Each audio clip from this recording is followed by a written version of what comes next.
नमस्कार, शाम के 7 बजने को हैं। आप देख रहे हैं देश तक। आपके साथ मैं हूं चित्रा त्रिपाठी। बड़ी खबर के साथ इस बुलेटिन की शुरुआत हम करने जा रहे हैं और ये एक ऐसी खबर है जो चीन को खबरदार करने के लिए काफी है। पूर्वी लद्दाख में भारत ने पैरा स्पेशल फोर्स के जवानों को तैनात कर दिया है। चीन के साथ अगर झड़प होती है तो भारत के ये पैरा स्पेशल फोर्स अपना दम दिखाएंगे।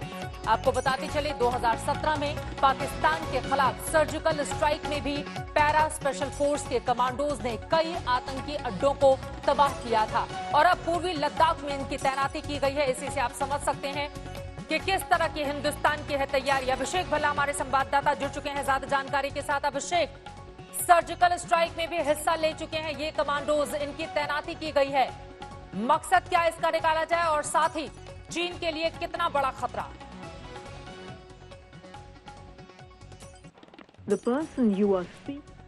अभिषेक के पास हम चलेंगे, लेकिन उसके पहले एक बार फिर से दर्शकों को हम बताते हैं पूर्वी लद्दाख में भारत ने पैरा स्पेशल फोर्स के जवानों को तैनात कर दिया है। चीन के साथ अगर झड़प होती है तो भारत के ये पैरा स्पेशल फोर्स अपना पूरा दम दिखाएंगे। 2017 में आपको याद भी होगा पाकिस्तान के खिलाफ जो सर्जिकल स्ट्राइक हुई थी, उसमें भी पैरा स्पेशल फोर्स के कमांडोज ने कई आतंकी अड्डों को तबाह किया था। यानी पाकिस्तान को सबक सिखा चुके हैं ये, और अब बारी चीन की है। चीन अगर कोई भी इस तरह की हमाकत करता है तो फिर उसको मुंहतोड़ जवाब देने की ये पूरी की पूरी तैनाती, ऑपरेशन रोल्स के लिए स्पेशल फोर्स की तैनाती की गई है। आपको बता दें, एक के बाद एक भारत सरकार की ओर से कई महत्वपूर्ण निर्णय लिए जा रहे हैं। एक तरफ जहां चीन के खिलाफ की गई है बहुत बड़ी डिजिटल स्ट्राइक, तो वहीं दूसरी तरफ अब लद्दाख में भी है पूरी तैयारी, जिसके मद्देनजर इस वक्त ये सबसे बड़ी खबर, पैरा स्पेशल फोर्स की तैनाती इस वक्त की सबसे बड़ी खबर, और चीन के लिए ये एक बहुत बड़ी चेतावनी भी। उधर चीन की साजिशों को देखते हुए जहां एक और सैन्य ताकत को बढ़ाया जा रहा है, वहीं चीन को एक के बाद एक आर्थिक झटके भी दिए जा रहे हैं, जिसके बाद चीनी मीडिया बौखला सा गया है। भारत ने एक बार फिर से साफ किया है कि चीन की साजिशों को देखते हुए डिजिटल स्ट्राइक का फैसला बिल्कुल सही है।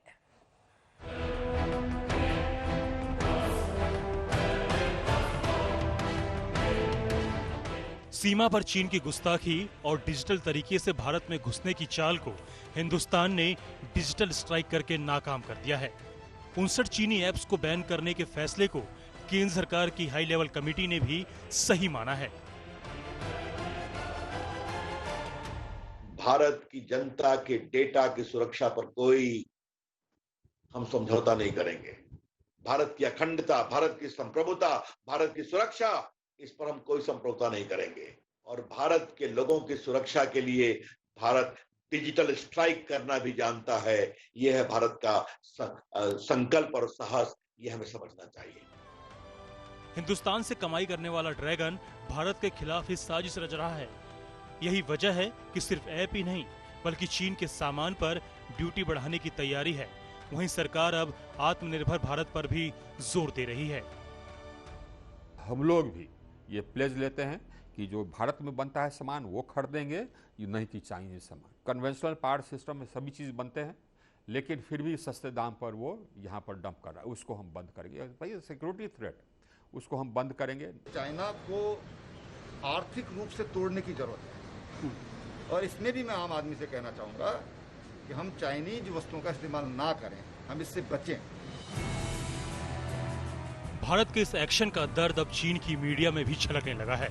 कल तक भारत में रोजगार की समस्या का हवाला देने वाला ग्लोबल टाइम्स अब टिकटॉक के नुकसान का हिसाब लगा रहा है।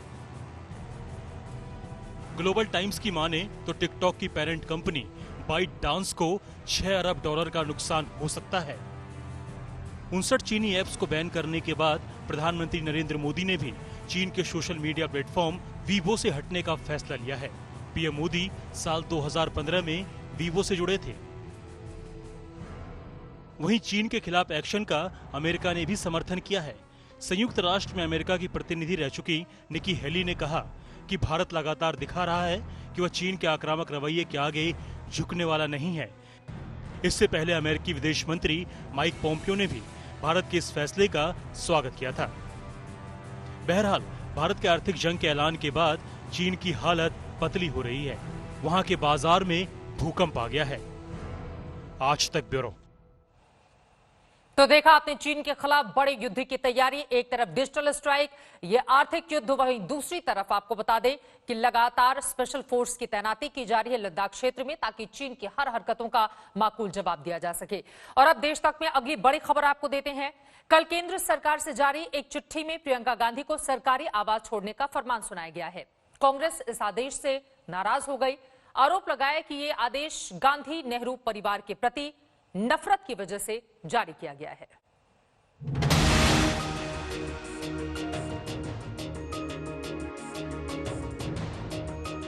चोट लगी और जोर की लगी, मगर दिखा नहीं सकते।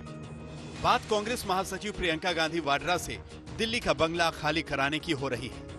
कांग्रेस को सरकार का यह फैसला अच्छा तो नहीं लग रहा, लेकिन कांग्रेस ने मसले को गांधी नेहरू खानदान से सरकार की कथित नफरत से जोड़ दिया है। कांग्रेस नेताओं के बयान सुने उससे पहले 1 जुलाई की सरकारी नोटिस में क्या लिखा है वो देख लें। इस नोटिस में लिखा है, गृह मंत्रालय से आपकी एसपीजी सुरक्षा छीनने और Z+ सुरक्षा मिलने के बाद सुरक्षा कारणों से सरकारी घर मिलने का प्रावधान नहीं। आपका टाइप 6B घर नंबर 35 लोधी एस्टेट नई दिल्ली के घर का आवंटन 1 जुलाई 2020 से रद्द होता है। प्रियंका से एसपीजी सुरक्षा छिनी तब भी कांग्रेस ने हाय तौबा मचाई थी। 1997 से आवंटित दिल्ली का घर छिना तो भी कांग्रेस इसे मुद्दा बना रही है। मोदी जी, आपका और आदित्यनाथ जी का विचलन भरा तरीका पूरा देश जानता है, क्योंकि प्रियंका गांधी जी उत्तर प्रदेश में सक्रिय हैं और भाजपा की सरकार के कारनामों को बार बार उजागर करती हैं। अब तो सरकार इतनी गिर गई कि प्रियंका गांधी जी के मकान को खाली करवाने का नोटिस दे दिया। वैसे दिल्ली का बंगला छीनने के बाद प्रियंका लखनऊ में ही अपना ठिकाना बनाने का मन बना रही। लखनऊ के हजरतगंज में पूर्व पीएम इंदिरा गांधी की मामी का मकान है, वहां प्रियंका शिफ्ट हो सकती है। इस वक्त जिस जगह पर हम खड़े हुए हैं ये बंगले के भीतर का हिस्सा है, कॉल हाउस है, जो कि गोखले मार्ग है। गोखले मार्ग लखनऊ का बेहद पॉश इलाका माना जाता है और बहुत पुराने यहाँ पर जो बड़े लोग हैं वो रहते रहे हैं।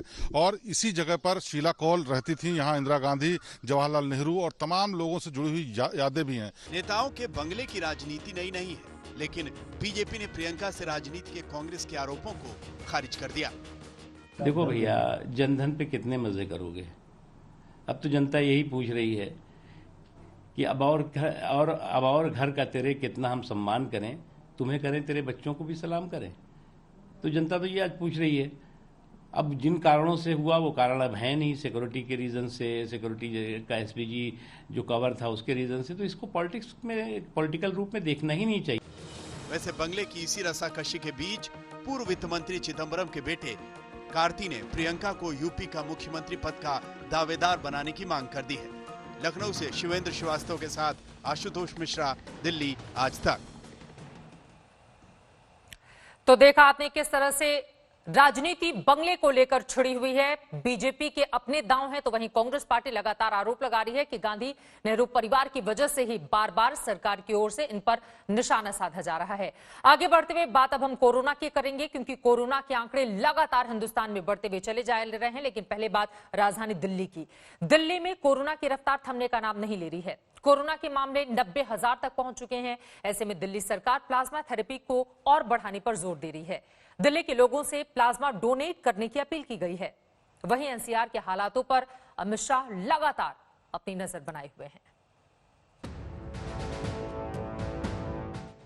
दिल्ली में कोरोना के बढ़ते मामलों ने देश की राजधानी को झकझोर कर रख दिया। कोरोना के खिलाफ इस जंग में अब दिल्ली बड़े स्तर पर प्लाज्मा थेरेपी का इस्तेमाल करने की तैयारी में है। दिल्ली के ILBS अस्पताल में देश का पहला प्लाज्मा बैंक तैयार कर लिया गया है, जिसका दौरा आज अरविंद केजरीवाल ने किया। उन्होंने जनता से प्लाज्मा डोनेट करने की अपील की। आप जब वहां पे पहुंचेंगे ILBS में, तो आपके बेसिक कुछ टेस्ट्स वहां पे किए जाएंगे और उसके बाद आपका प्लाज्मा लिया जाएगा। प्लाज्मा लेने में 45 मिनट से 1 घंटा लगता है बस। दिल्ली सरकार ने इसके लिए एक नंबर जारी किया, जिसमें डोनर को रजिस्ट्रेशन कराना होगा। रजिस्ट्रेशन के बाद एक डॉक्टर का डोनर को कॉल आएगा, फिर प्लाज्मा डोनेट करने का टाइम फिक्स होगा। डोनर के लिए ट्रांसपोर्ट की व्यवस्था की जाएगी। ILBS अस्पताल में एक बेसिक टेस्ट किया जाएगा। प्लाज्मा लेने में 45 मिनट से 1 घंटा लगता है। इसके अलावा डोनर को एक गौरव पत्र दिया जाएगा। तो 45 मिनट से लेकर 1 घंटे तक का वक्त यहाँ पर लगता है डोनेट करने में प्लाज्मा। लेकिन जब आप प्लाज्मा डोनेट करते हैं तो ये डॉक्टर्स की जो टीम है वो आपकी बेसिक जांच करती है। वो जांच करती है कि आपको कोई बीमारी तो नहीं हो गई है, आप कहीं इंसुलिन तो नहीं लेते हैं, आपको कहीं फीवर तो नहीं है। ऐसी बहुत सी अहम बातों का ध्यान में रखकर यहाँ पर प्लाज्मा डोनेशन की शुरुआत की जाती है। प्लाज्मा थेरेपी के अलावा कोरोना से लड़ाई में बाकी विकल्पों पर भी काम जोरों से चल रहा है।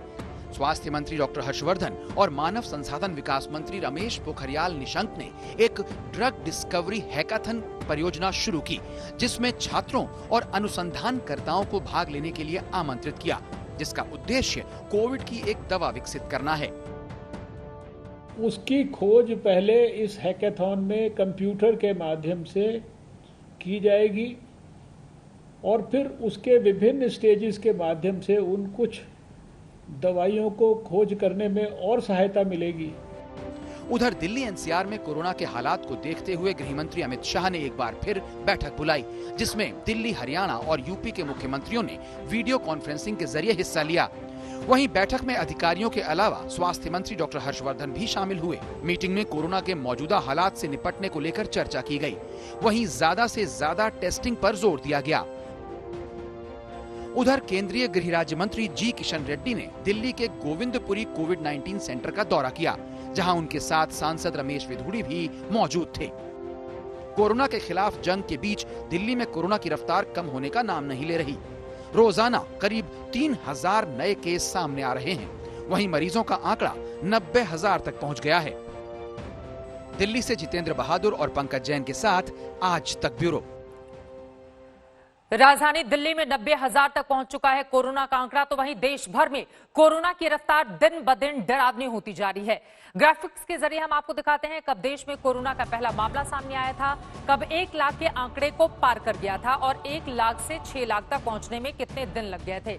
यहां पर हम आपको ये आंकड़े दिखा रहे हैं। आप देखिए 30 जनवरी जब पहला मामला सामने आया था और उसके बाद लगातार आंकड़े बढ़ते हुए चले गए, जैसा कि इस लाइन के जरिए आप देख रहे हैं। और उसके बाद हिंदुस्तान में इस वक्त स्थिति क्या है वो लगातार हम आपको बताने की कोशिश कर रहे हैं। 3 से 4 लाख केस 8 दिन में लगे। मुझे लगता है एक बार फिर से दोबारा हमारे दर्शकों को दिखाया जाए कि देश भर में कोरोना की रफ्तार इस वक्त क्या बनी हुई है। पहला आंकड़ा 30 जनवरी को सामने आया था, जैसा कि आप देख रहे हैं। लेकिन उसके बाद हम सब ने देखा लॉकडाउन लगा।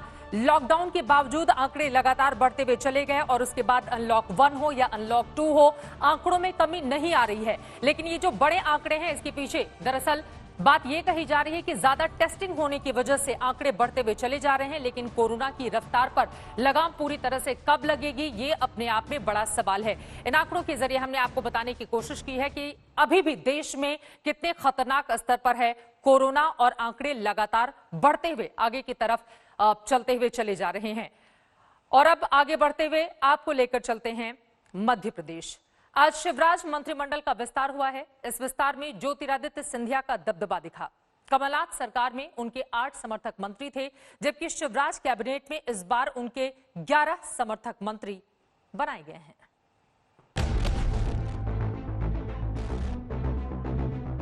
मैं राजवर्धन सिंह, प्रेम सिंह दत्ती, मैं इमरती देवी, मैं विजेंद्र प्रताप सिंह। ज्योतिरादित्य सिंधिया ने मध्य प्रदेश में कमल खिलवाने की पूरी कीमत बीजेपी से वसूल ली है। आज शिवराज कैबिनेट विस्तार में कांग्रेस के बागी सिंधिया समर्थक छाए रहे। महाराज के जिन 9 समर्थकों को शपथ दिलाई गई, इनमें इमरती देवी, डॉक्टर प्रभुराम चौधरी, महेंद्र सिंह सिसोदिया, प्रद्युम्न सिंह तोमर, राज्यवर्धन सिंह, ब्रजेंद्र सिंह यादव, गिरिराज दंडोतिया, सुरेश धाकड़ और ओपीएस भदौरिया शामिल हैं। इसके अलावा कैबिनेट में पहले से 2 सिंधिया समर्थक गोविंद सिंह राजपूत और तुलसी सिलावट मंत्री हैं ही, यानी शिवराज के 33 मंत्रियों में 11 सिंधिया खेमे से हैं। इसके अलावा बीजेपी विधायक और ज्योतिरादित्य सिंधिया की बुआ यशोधरा राजे सिंधिया के सिर पर भी ताज सजा है।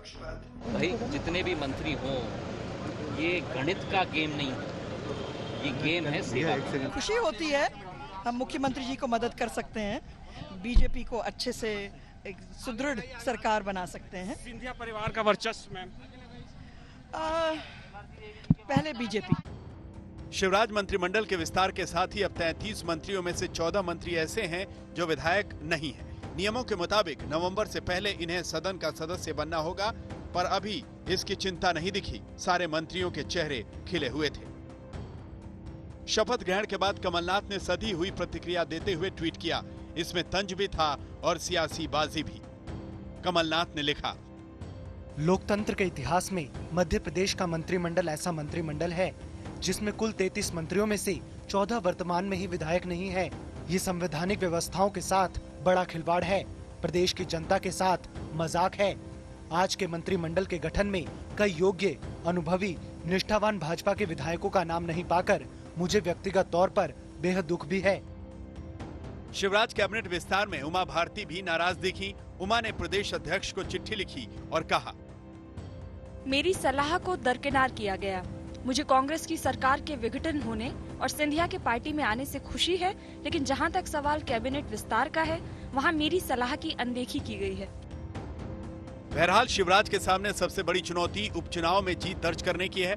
कमलनाथ सिंधिया से मिले धोखे का सियासी जवाब देने के लिए कमर कसे हुए हैं। उपचुनाव में जिसका पलड़ा भारी रहेगा वही एमपी में राज करेगा। 28 मंत्रियों की इस शपथ ग्रहण में जब 11 मंत्री सिंधिया समर्थक निकले तो इससे एक बात तो साफ हो गई कि आने वाले 24 विधानसभा सीटों में से 16 ऐसी विधानसभा सीटें जो ग्वालियर चंबल संभाग में आती हैं, उसे ध्यान में रखते हुए मंत्रिमंडल का यह पूरा खाका तैयार किया गया है। रवीश पाल सिंह, भोपाल, आज तक। चलिए मध्य प्रदेश से अब आपको लेकर चलते हैं बिहार, जहां सियासत गर्माती जा रही है। इसी साल वहां पर विधानसभा के चुनाव होने हैं। आरजेडी ने आज तेज प्रताप यादव की पत्नी ऐश्वर्या राय को जेडीयू के टिकट पर चुनाव में उतरने के अटकलों के बीच अपनी रणनीति तैयार की है। तेजस्वी यादव ने इसका काट निकाला है। क्या है वो काट, इस रिपोर्ट में देखिए। अब बिहार में ऐश्वर्या राय और करिश्मा राय के बीच सियासी टक्कर हो सकती है। दोनों बहनों का सियासी अखाड़े में आमना सामना हो सकता है। मंच पर बिहार के नेता प्रतिपक्ष तेजस्वी यादव के पास वाली कुर्सी पर बैठी हैं करिश्मा राय। करिश्मा आरजेडी में कुछ घंटे पहले ही शामिल हुई हैं। राजनीतिक पंडित करिश्मा को पार्टी में शामिल करने के तेजस्वी के फैसले को मास्टर स्ट्रोक बता रहे हैं। तेजस्वी जी की इन प्रेरणादायक विचारों से प्रभावित होकर मैंने आदरणीय तेजस्वी जी के नेतृत्व में पार्टी से जुड़ने का निश्चय किया। पहले समझ लीजिए करिश्मा राय को पार्टी में शामिल करना तेजस्वी का मास्टर स्ट्रोक कैसे है। दरअसल करिश्मा राय तेज प्रताप यादव की पत्नी ऐश्वर्या राय की चचेरी बहन है। लालू परिवार को डर था कि आगामी बिहार विधानसभा चुनाव में जेडीयू की तरफ से ऐश्वर्या राय चुनाव में उतर सकती हैं। अगर ऐसा हुआ तो तेजस्वी भाभी के सामने उनकी बहन करिश्मा राय को ही उतार देंगे। भाभी ऐश्वर्या को इस बार जेडीयू चुनावी मैदान में उतार सकती है। इस बात की संभावना को देखते हुए तेजस्वी ने मास्टर स्ट्रोक खेला और ऐश्वर्या की बहन करिश्मा को पार्टी में शामिल कराया है। बहरहाल अगर चुनावी मैदान में दोनों बहनें एक दूसरे से टकराती हैं तो ऐश्वर्या बनाम करिश्मा की जंग बेहद दिलचस्प होगी। करिश्मा राय ऐश्वर्या के पिता और आरजेडी विधायक चंद्रिका राय के बड़े भाई विधान चंद्र राय की बेटी हैं। लालू के बड़े बेटे तेज प्रताप और ऐश्वर्या के वैवाहिक संबंध खराब होने के बाद ऐसी अटकलें तेज हैं कि जेडीयू लालू परिवार को घेरने के लिए ऐश्वर्या राय को टिकट दे सकती है। इसी को ध्यान में रखकर तेजस्वी यादव ने बहन के सामने बहन को खड़ा करने की रणनीति बना ली है। रोहित सिंह, पटना, आज तक। बनते बिगड़ते रिश्तों के बीच अब खालिस राजनीति भी बिहार में शुरू हो गई है। ये रिपोर्ट आपने देखी। अब खबर भारतीय रेलवे से जुड़ी हुई, जहां अब आने वाली हैं प्राइवेट ट्रेनें। सरकार ने भारतीय रेल के निजीकरण के लिए पहला बड़ा कदम उठाया है। सरकार ने प्राइवेट कंपनियों से रिक्वेस्ट फॉर क्वालिफिकेशन यानी कि ट्रेन ऑपरेशंस का प्रपोजल मांगा है। रेल मंत्रालय ने 109 रूट पर 151 मॉडर्न ट्रेनों के लिए निजी आवेदन मांगे हैं। रेलवे ने देश भर में इसके लिए 12 क्लस्टर बनाए हैं। ये ट्रेनें अधिकतम 160 किलोमीटर प्रति घंटे की रफ्तार से चलेंगी। रेलवे की ओर से सिर्फ ड्राइवर और गार्ड मिलेगा, बाकी पूरी की पूरी जिम्मेदारी प्राइवेट कंपनी की होगी। निजी कंपनियों के साथ ही अपनी कमाई में से कुछ हिस्सा भारतीय रेलवे को भी देना होगा। ट्रेनें चला रहे हैं, एक तो जो प्राइवेट ट्रेन ऑपरेटर के थ्रू चलाने का प्लानिंग किया हुआ है, जो खाली 5% है, दैट इज नंबर 1। दूसरा ये है कि जितनी ट्रेनें चल रही हैं उनके ये अलावा है, इन एडिशन है। हालांकि सरकार विपक्ष के निशाने पर है अपने इस पूरे फैसले को लेकर। आगे बढ़ते हुए बात सुशांत सिंह राजपूत के सुसाइड केस की करेंगे, जिसको लेकर मुंबई पुलिस लगातार छानबीन कर रही है। पूछताछ का दौर जारी है। इसी कड़ी में अब फिल्म डायरेक्टर संजय लीला भंसाली को समन भेजा गया है, जिनसे पूछताछ की जानी है। बताया जा रहा है कि संजय लीला भंसाली की 3 फिल्मों में सुशांत को काम करना था। पद्मावत, गोलियों की रासलीला, रामलीला, बाजीराव मस्तानी में सुशांत के काम करने की खबरें थी, लेकिन बाद में ये रोल सुशांत को नहीं मिला। कहा जा रहा है मुंबई पुलिस पूरे मामले को लेकर भंसाली से पूछताछ कर सकती है। अभिनेता सुशांत सिंह राजपूत की मृत्यु की जांच कर रही बांद्रा पुलिस ने अब निर्माता निर्देशक संजय लीला भंसाली को समन्स भेजे हैं। संजय लीला भंसाली को इन्वेस्टिगेशन ज्वाइन करने के लिए कहा गया है और उन्हें बांद्रा पुलिस स्टेशन आकर स्टेटमेंट रिकॉर्ड करने के लिए कहा गया है। सूत्रों की माने तो संजय लीला भंसाली ने सुशांत को एक बड़ी फिल्म ऑफर की थी, पर सुशांत तब किसी और प्रोडक्शन हाउस के साथ कॉन्ट्रैक्ट के तहत बंधे हुए थे, इसलिए ये फिल्म नहीं कर पाए थे। इसी बारे में पूछताछ करने के लिए बांद्रा पुलिस ने संजय लीला भंसाली को पुलिस स्टेशन बुलाया है, जहां पर उसकी स्टेटमेंट रिकॉर्ड की जाएगी। कैमरा पर्सन किरण सबकाल के साथ दिव्येश सिंह, मुंबई आज तक। इसी खबर के साथ देश तक में अभी के लिए बस इतना ही, लेकिन देश और दुनिया की हर बड़ी खबर के लिए आप देखते रहिए आज तक।